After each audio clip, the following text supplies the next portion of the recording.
Hi everyone, Donna here. I'm the owner here at Keeping Made Simple. Today I want to talk a little bit about business etiquette. I am kind of finding that either I am really old-fashioned or not a lot of people know. So I looked it up. I started looking up etiquette on messaging in business. So this is not coming from me. I was really curious to see if anyone else had the same thoughts that I did, and lo and behold, yes, this is what business etiquette is. I'm not crazy. A little background on me, just because I wonder sometimes if I'm kind of a voice crying in the wilderness. I was raised in the north end of Seattle, but I was raised by Southerners. My father is an Army officer. He retired as a full bird colonel. My mother is one, and his mother was a Southern belle. My mother was raised very particularly, and manners were a huge thing. So I was brought up with very, very specific sets of manners, especially when it comes to the phone. We had an office in our home, but the office in our home was very, very separate from life, from home life. And today, as we are, back up just a little bit more. When I was about 10, and this is going to date me hugely, I remember going into Radio Shack and seeing a modem for the first time. Shortly after that, the movie War Games came out, and I really started to understand the power of what was going to become the internet. I understood that other people, not just my mom, but other moms could then work from home, be with their kids, work from home, and still have a career, not just a job. I've been a little bit taken aback at how it has created itself, but the technology finally caught up with what I saw as a kid, and everybody today works from home. A lot of people not because they want to, but the option has been there. I've worked from home now for about 15 years. I've had my own home office. I have I've gone from having part of my dining room set aside for work to having a whole room. So that's been really nice. With that, though, some employers have developed an expectation that you are going to be on 24/7, and that leaks down to business people in general, and that's not feasible. It's not doable. It's not appropriate either. It is really bad manners coming from the top down. It's not something I require of anybody that works for me. I tell them, 9 to 5, and then shut your computer off. I don't want to hear from you. Use your scheduler on your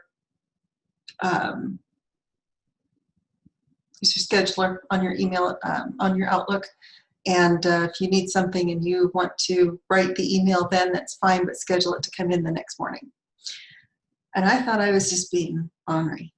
So kind of the same thing with clients. If I have clients or potential clients that are stalking me on Facebook and Instagram and LinkedIn and now Telegram, I just had that happen.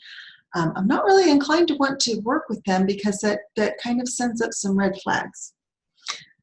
But again, I thought maybe it's just me. So I went to this is businesswritingblog.com and smallbusiness.chron.com, C-H-R-O-N, Chron. And I found out that, no, I'm not crazy. It's always kind of a nice thing to know. This is business writing resources for working professionals. I will include the links in the descriptions of these videos. And the first one I want to talk about is texting. It is really, we'll start with texting and we'll move on to email. The reason for these really strict etiquette rules is that we're all busy. And it's a kind of an understanding that, yes, we're all busy. And yes, we all want a response. And some of these, well, all of these methods of communication are fairly new still. Email's only been around for 30 years, maybe a little bit longer. But email as it exists today in a business setting, it's only been around for about 30 years. Texting has really only been around for about 15. So these are, it may seem, old hat for you if you're 25 and just entering the workforce. You'd be like, well, everybody knows this. But really, this is fairly new. And I tend to work with people in my own age cohort. That just seems to be the way it is. Younger people are more familiar with technology. I work with a lot of older people who are not. And I work with a lot of people who just don't seem to understand how this all works and what the proper manners are. So starting off with texting, before you go texting someone, backing up a little bit more, I have a separate phone number for my business. I actually have a phone number for my business that routes to an IVR so that people can be routed to the correct person. I do take most of those phone calls because I haven't hired a receptionist yet. This is still a young growing business. I haven't hired someone just to answer the phone. But that phone number is set up to be off except during business hours. So if you call me at 2 in the morning, my phone's not going to ring. Believe it or not, this is why I'm making this video, by the way.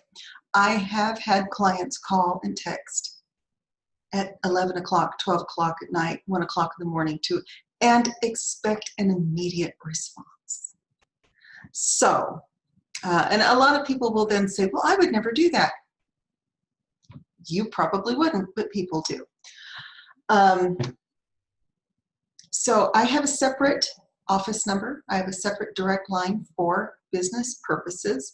I no longer give out my personal cell phone because my personal time is precious. You will be hard pressed, I'm sure, to get any CEO's personal cell phone unless you are personal friends with them. So my cell phone is for friends and family and emergencies. And by emergencies, I do not mean you got a letter from the IRS, although that can be pretty urgent to you and it's important. It is emergencies like when my son broke his arm and I needed to take him to the hospital, or when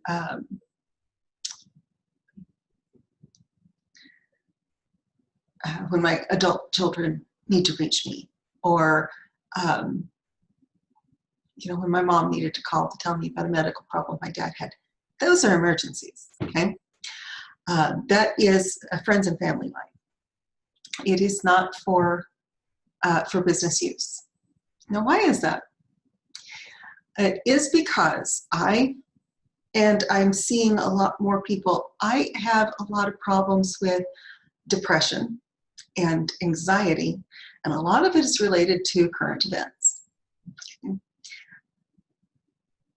Nobody can be at home for 10 months and not be feeling this. And when you add in an expectation of being available 24 hours a day to clients, it creates a tremendous amount of stress, whether you want to admit it or not. So I have found that over the years that it's very important for me to have that work-life balance where I'm very focused at work, and then when I'm at home, I want to be fully present with my home family. The reason, it just kind of makes sense.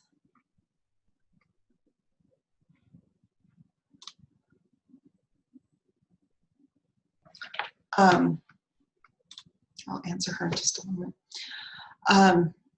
This one is an emergency, kind of. This is one of my bookkeepers needing to reschedule a meeting that she has with me because her kids are sick. So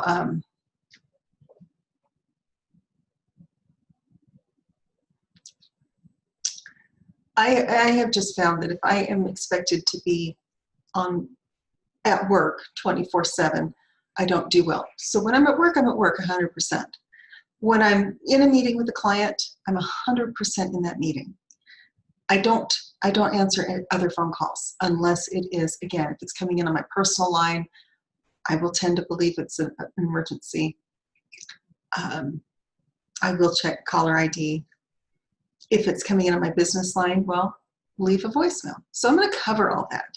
And it was really nice to look and see that I am not the only one who gets frustrated and just really wants people to understand what business etiquette really is about. The first thing, etiquette and manners are about making people comfortable around you.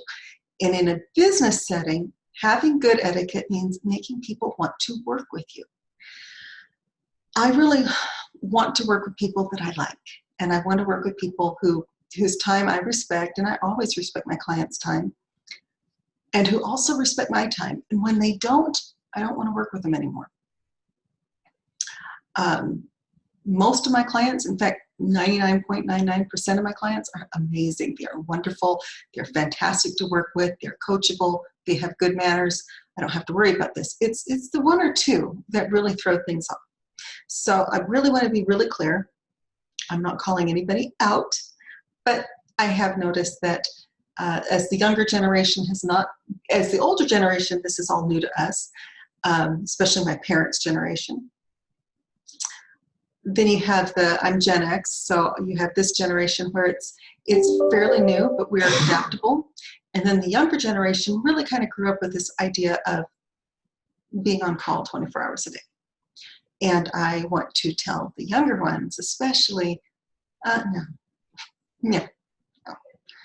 There is an article in Fast Company about kind of spreading your work out over the course of your weekend or your 24 hours, and I do not like that for a lot of reasons. I do like having some flexibility to maybe, if I really have to push a meeting back, or if I need to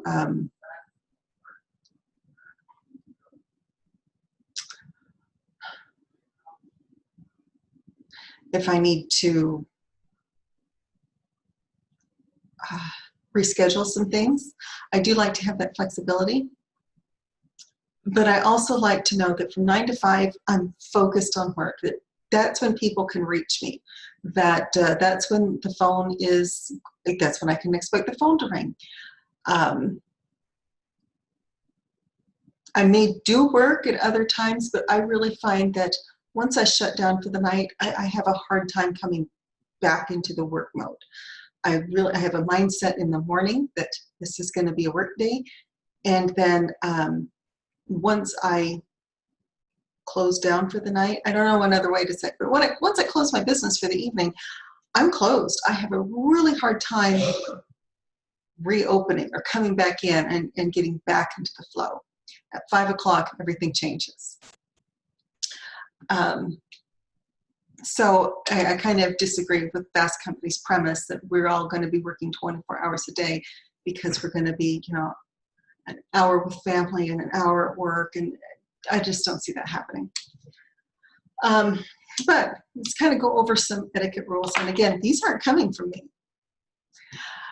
One is, before you text someone, get permission. One of the things I don't like for people, like I said, I like to have my work phone and my home phone separate.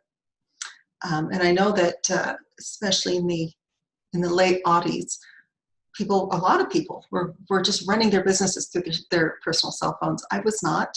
I had a separate line for business. I've always had a separate line for business, except for very briefly, I'm back to it now because I just find that I like to know that when this phone rings, this is how I answer it. And when this phone rings, this is friends and family. I don't have to answer it any particular way. So get permission before you text. And it's as simple as saying, is it okay to text you at this number? Or, oh, I would like you you know, you can text me at my direct line at work. Sure. It's really just a simple question. Is this an okay number to text? And people will say, yes, yeah, sure, no problem. And even then, be mindful. Be mindful. Notice what their business hours are and only text during those times. It's really easy today. Verizon's messaging app and several others have a scheduler so that even if you think of something that you need to tell someone at 2 in the morning, you can schedule it for business hours. That's why I get frustrated with people that don't utilize these tools. Again, text during normal business hours and find out what those business hours are for that person. If you are, the example that's given on the website is that, if you know someone who's a minister, or if you have a minister that's in a paid position, I know a lot of Christian sects do. Sunday is their busiest day, right? Because they've got to give the sermon. They have all kinds of things going on at the church. Monday may be their day off. So you may want to make a note that, oh, don't call Father so-and-so on Monday. He's resting. So you want to make your communication with the person you're trying to communicate with convenient for them. I generally, if I text someone, by the way, I do not expect an instant answer. I actually lean towards email, but when I'm signing someone up for our services, I'll talk to them about their preference in communication. So I will say, we do most of our communication through email, and I've had a couple people say, could you text me and let me know that there's an email? Because I don't check my email very often. Sure. So we try to be very consistent about times and to make things as easy for the person we're communicating with as possible.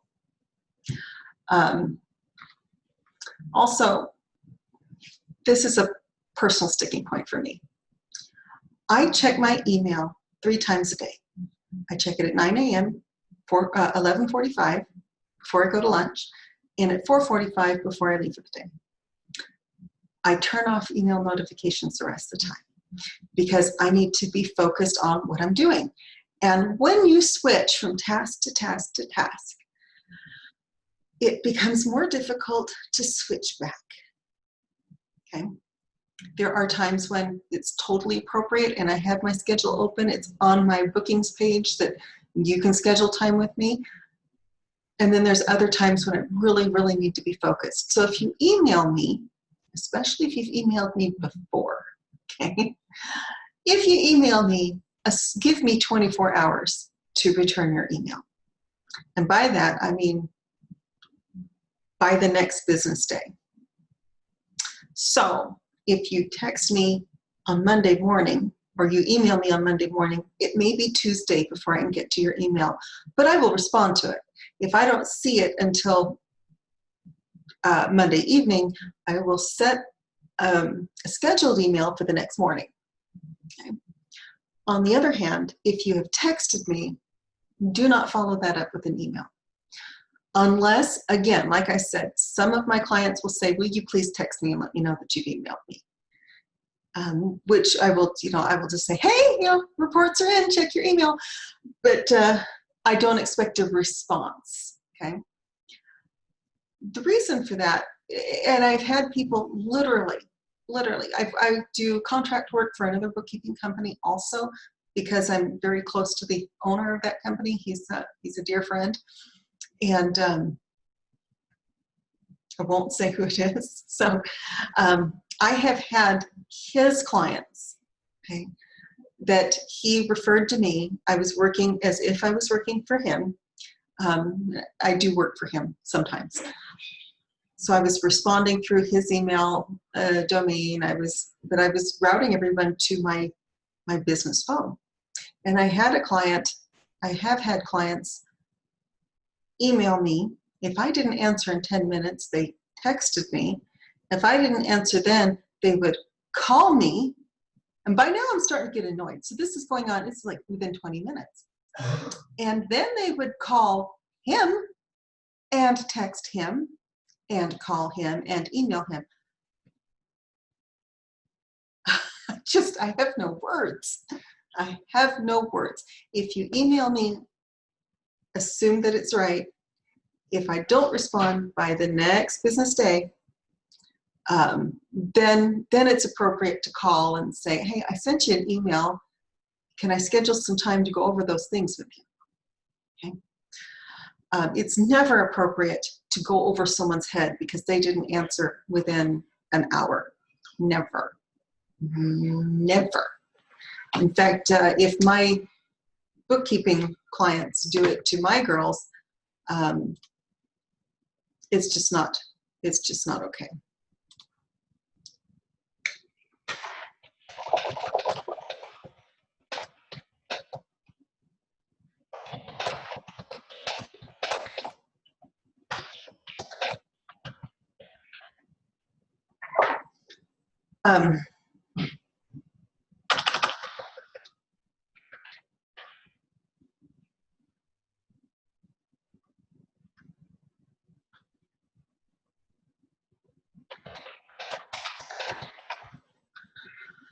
Okay,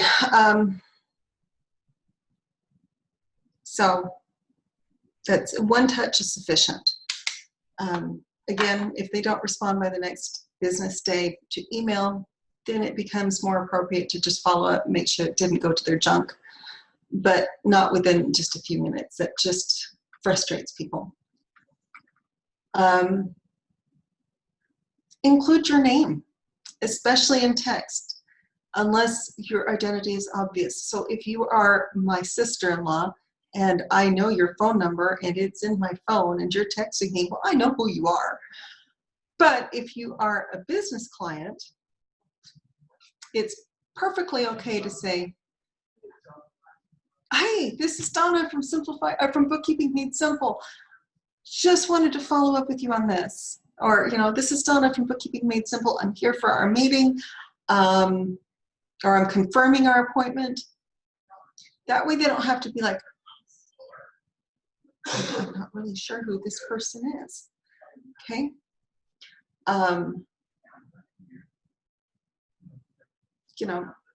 Hey, this is Jim with XYZ Company. We were just reaching out to let you know that we postponed the meetings because the weather's so bad. We're going to reschedule. Maybe we're going to do it over Zoom. Okay. Also, please and thank you seem to have gone out of style, but really they haven't. So some more examples would be, I'm waiting in the lobby versus, hi, hi, Michael, I'm in the lobby. This is Donna, it just,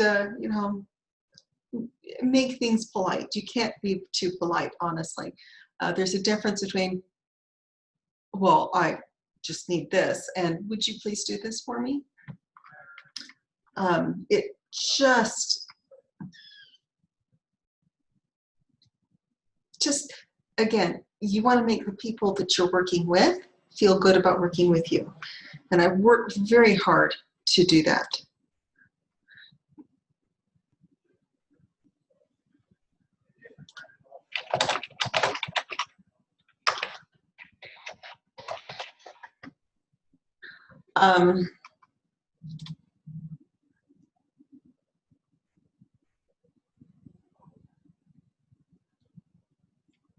Do you need to use that medium at all? Again, that kind of goes back to if you have a long, convoluted question, send it in an email or call.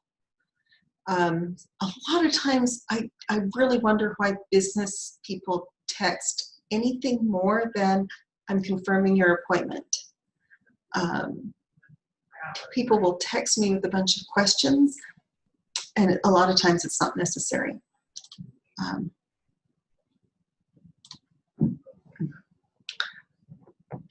The only times I'm really finding it is necessary, I'm kind of in the middle of responding to one of my bookkeepers who is really, really quick, can we reschedule?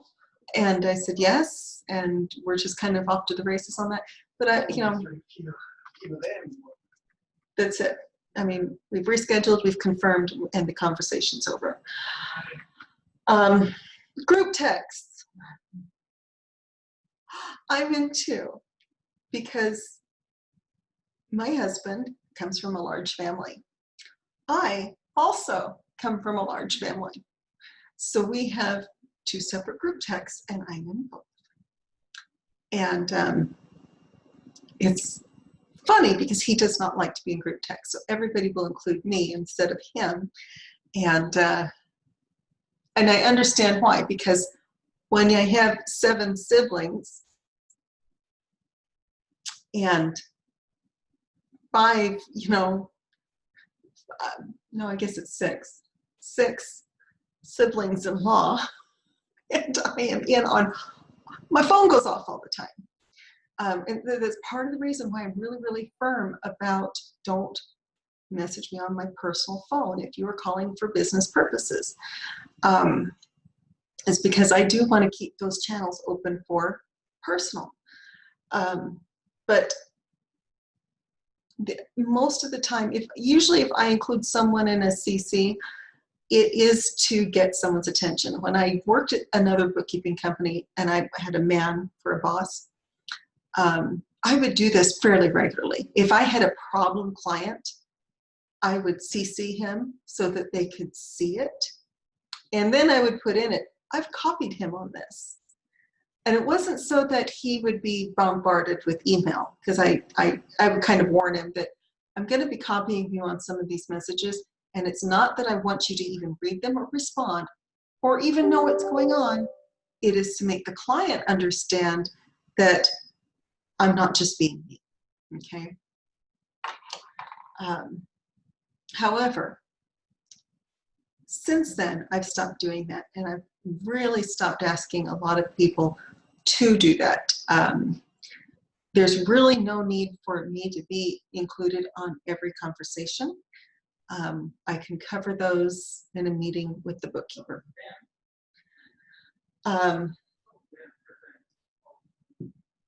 If you have a group, put it in a wiki or in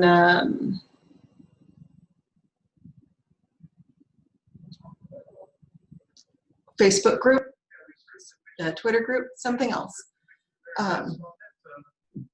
Group text can be really frustrating when you don't know who all the recipients are, and being CC'd on every single email in the company gets overwhelming for whoever the person that is at the top of that particular heap is. Be professional. I will occasionally use an emoji. I use them very, very sparingly in business communications. I use them like crazy if in my personal text, but very sparingly in business communications, just because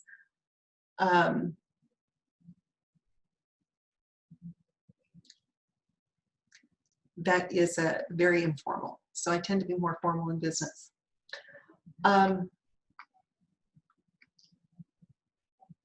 Let the conversation end.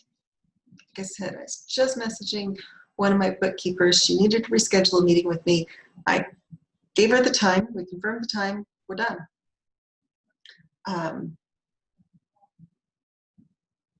We don't need to get into and this is where I kind of trip up with clients from time to time. They will want a confirmation email that I received their email.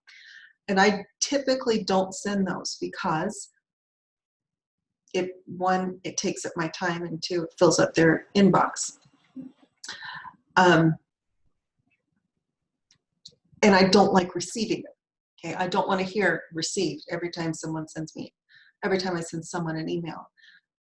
I usually assume that it got to them, and if it's important enough for me to follow up on, I'll follow up the next day and then say, did it go to junk? Did it?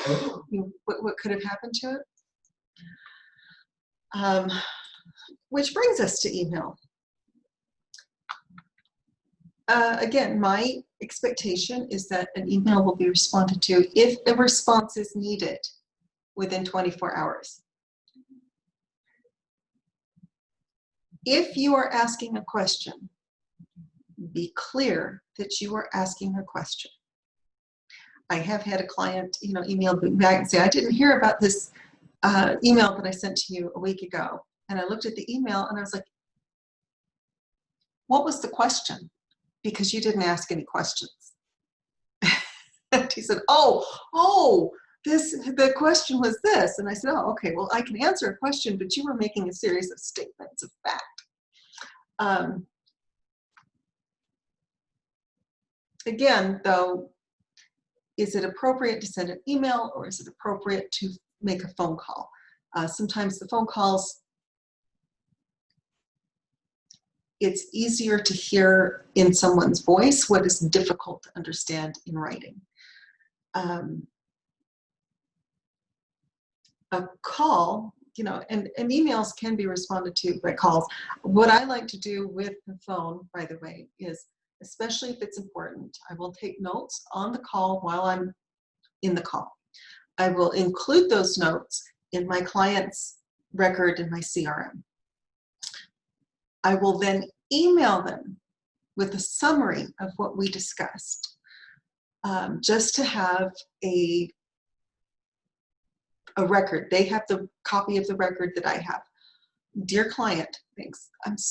Thank you for your conversation on this date. Just wanted to recap so we don't have any miscommunications. I need this from you and I agreed to do this. If that's wrong, call me back, And it's just to make sure that that communication stays very, very open. So email within 24 hours. So Monday morning emails should be responded to by Tuesday morning. Friday evening emails will be responded to by the end of the day on Monday. Keep that weekend and evenings, be aware of them. Postal mail, you should be responding to that in 5 days. And very few people get snail mail anymore, I have found. But when it's important enough to get it, a lot of people will send it when it's really, really, really important. Respond to it within 5 days. Use an appropriate subject line in your email. I will look at those to see, is this something I need to respond to? Kind of an example, I'm kind of looking at my personal email account. It's just a junk one, it's a Yahoo mail. So I can kind of look and say, dinner, how overcoming tax policy issues. Oh, I need to read that. Mystery sale. I'm kind of looking through, but there's a few that I need to respond to, but very, very few. And the subject line really helps me look and see what do I need to respond to? What do I need to junk? It's always nice to open your email with an expression of thanks. Okay. Thanks for calling Bookkeeping Made Simple. I really enjoyed our conversation, even if it was a difficult conversation. I do enjoy those conversations. And then address things quickly and succinctly. And send, and it can be as simple as, thank you for your phone call. Thank you for your recent email. Thank you for reaching out. It sets a tone. It sets a tone of concern, and it sets a tone of, of gratitude that the person even bothered to write to you. They don't have to be your customer. They don't have to be your, they didn't have to do that. Especially, oddly enough, especially if it's a complaint. They didn't have to reach out to you to tell you why they were complaining. They could have simply taken their business elsewhere. But it just sets a positive note for the rest of your correspondence. Then make sure that you are, especially in email is more formal than text, so make sure that you are using appropriate business communication. And honestly, it doesn't matter If it's business or personal, you can get away with a lot more, but especially in a business setting, make sure that you are being more formal, and that you are following style rules. So evidently they don't seem to teach that anymore, although my kids seem to be doing pretty well with it. Proper grammar, proper spelling, proofread. Did I mention proofread? And make sure that you are not sending an email blast to your entire company when it was meant for just one person, especially if it's a negative email. That's kind of it for messaging etiquette. Again, this is not just me being old-fashioned. This is actual business etiquette from other people. So, you know, if you have a complaint, be to the point. And it's often really helpful if you can explain how to make things right. If anything can be made right. I have been known to send complaints in and said, you can't fix this. I'm just letting you know, but the relationship with me is broken. I don't do that often, thank goodness, but I have been known to do that. And that's kind of it for today. Thank you for listening. If you have any questions, comments, concerns, please feel free to comment below. I do look at them. And you can reach me on my business line, 801-692-0032. That is the main line for the business. So thanks very much. Have a great day.